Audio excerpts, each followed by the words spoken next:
In this video we're going to clean my external canister filter Eheim Classic 600. This is a relatively powerful canister filter designed for aquariums up to 600 liters, but because it can only fit about 4 kilos of biological media, I would recommend it only for aquariums up to 500 liters, relatively easy, lightly stocked aquariums. Yeah, so we'll start by switching off the inlet pipe, this, then we unplug it like so.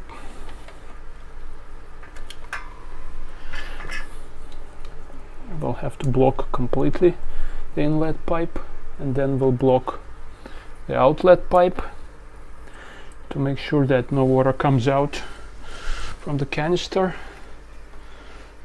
Then we disconnect the pipes. When you disconnect the pipes, sometimes some water will come out from your pipes, but that's alright, it's just something that's left inside the pipes. There's nothing to worry about. Then we'll disconnect these pipes as well.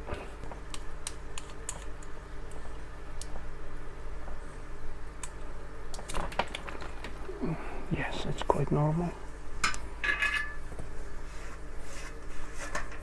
And we will take out the filter.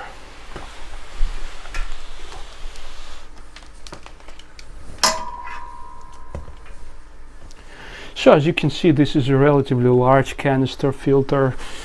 I think it has up to 6 liters capacity. In my case, I could only fit about 4.2 kilos of biological media, so should be able to provide a full cycle filtration on a tank of about 500 liters, or preferably less, around 450 liters. So before you unlock the filter, before you open the filter head, you need to release some water from your pipe, outlet pipe, like so. And now we can unlock the filter head.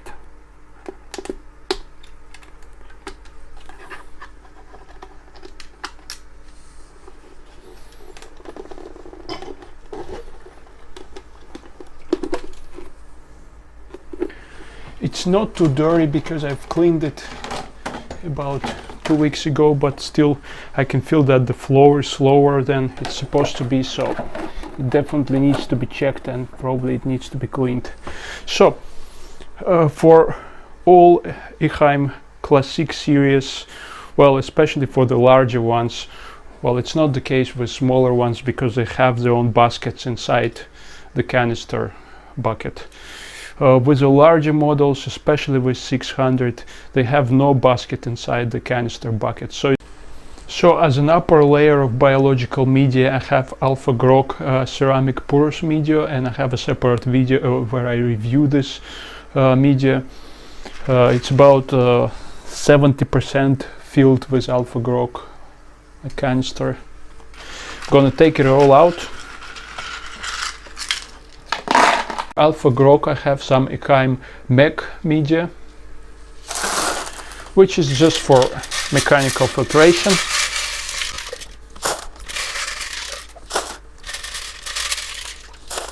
Originally this filter came just with 6 coarse sponges and no other media. So I've only left 1 coarse sponge because I don't really need 6 of them. I'm not using this canister for mechanical filtration only, I'm using it mostly for biological filtration. So for me it's more important to fill it with biological media. Bottom I have divider that did come with a filter, and a coarse sponge that also did come with a filter. So I've used only 1 of these coarse sponges. I've had 6 that did come with a filter, and then left only 1.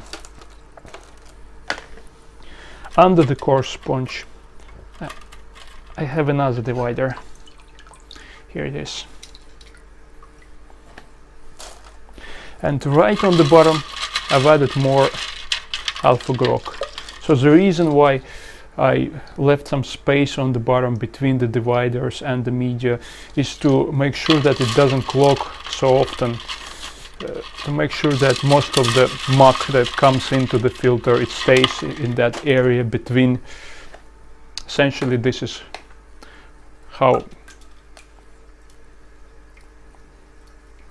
it's filled on the bottom. And that space between the bottom of the canister and the divider is filled with some thin layer of alpha grog ceramic media. And this layer here, it provides for some space for muck and all sorts of dirt to settle in, so it doesn't block your coarse sponge and it doesn't block the rest of your media. It kind of settles down in that area, and only when that whole area is filled with dirt and muck from your fish tank, then it becomes blocked, and that's when it needs to be cleaned. Now we're going to wash its head.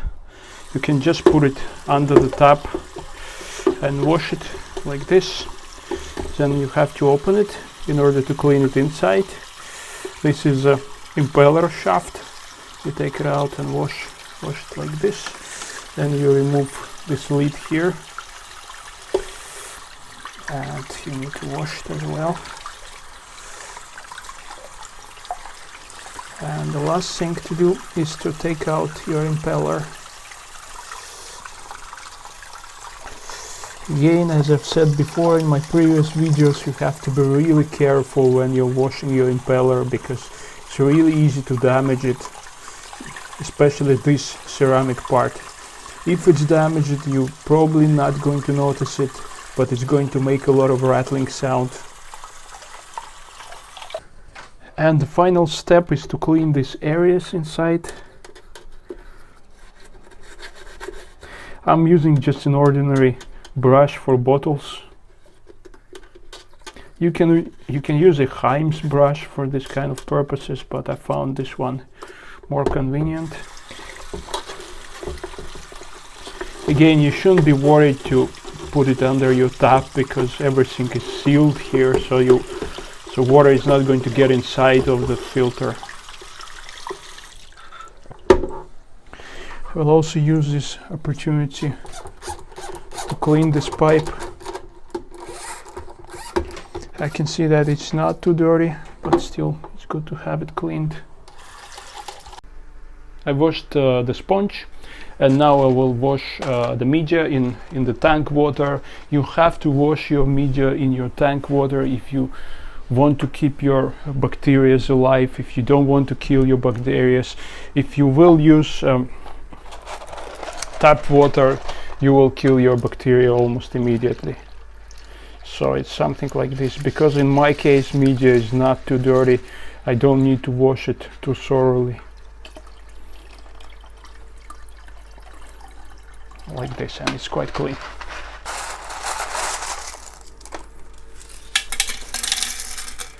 Because this canister bucket is plastic, you have to be careful when you place your media back into the basket, because you can really scratch the canister bucket.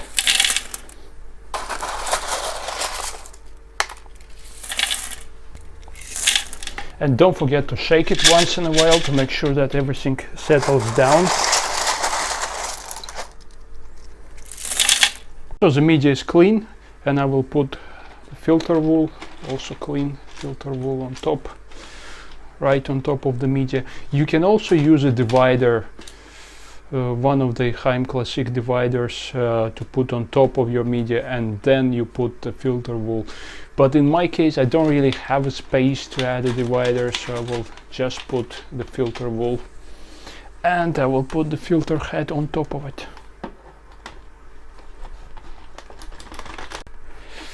You have to close all these lashes here and make sure that they're closed really tight.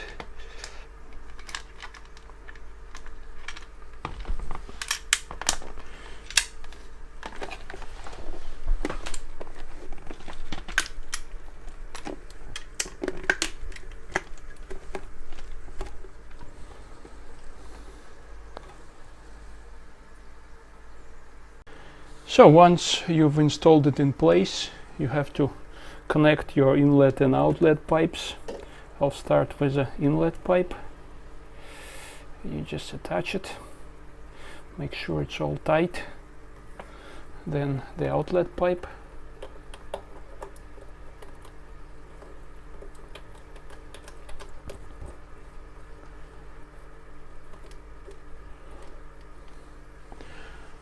So if you haven't cleaned your pipes, if you haven't removed your pipes, there should be some water left in the pipes because you have disconnected them here, so everything that's up there is filled with water. In order to prime it, because Eheim Classic 600 does not have a self-priming mechanism, you just need to open your inlet pipe a bit in order to let the water from the pipes to get inside the filter.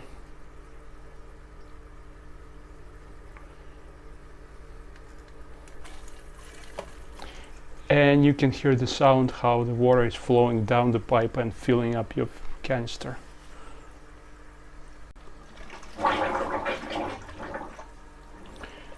If you've heard the sound, it means that the canister got filled with water, so it's primed.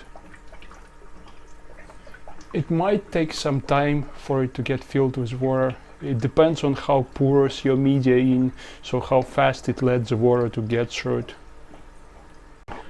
So once your canister is full of water, once it's primed, you can plug it in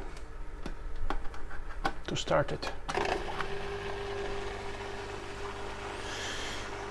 And now, because it's filled with bubbles trapped inside the canister, it's going to take it some time to push all the bubbles out and to start working quietly. So you will need to wait for a while until it happens. It might take 10 minutes or a few minutes, and sometimes it takes an hour. The filter is working, it's quiet now, it has pushed all the bubbles from the canister. It has taken it about a couple of minutes or something like that. So this is a reliable, powerful canister filter. You have options on how to fill it with media, so you can fill whatever media you like inside of this canister. It has no dividers, it has no baskets. You can use all this space to fill it either with biological or mechanical media. And that's probably one of the advantages of using Eheim Classic models. They're really quiet for their size. It's still pushing out some bubbles occasionally, but you can hear how quiet it is. And yeah, that's pretty much it, and I'll see you in the next video. Bye!